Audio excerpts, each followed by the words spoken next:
How to fix your request is pending error on Instagram. Hi everyone, I'm here to assist you today without any delay. Let's jump right in.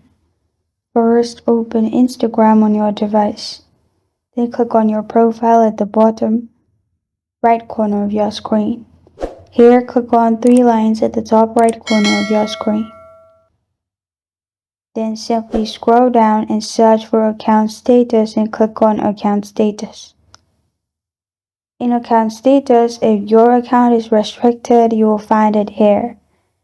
And only if your account is restricted, you will find your request is pending error. If not, you can simply restart your device.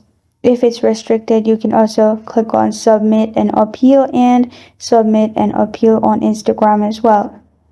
After you do that, Instagram will get back to you and solve your issue. This is how to fix your request is pending error on Instagram.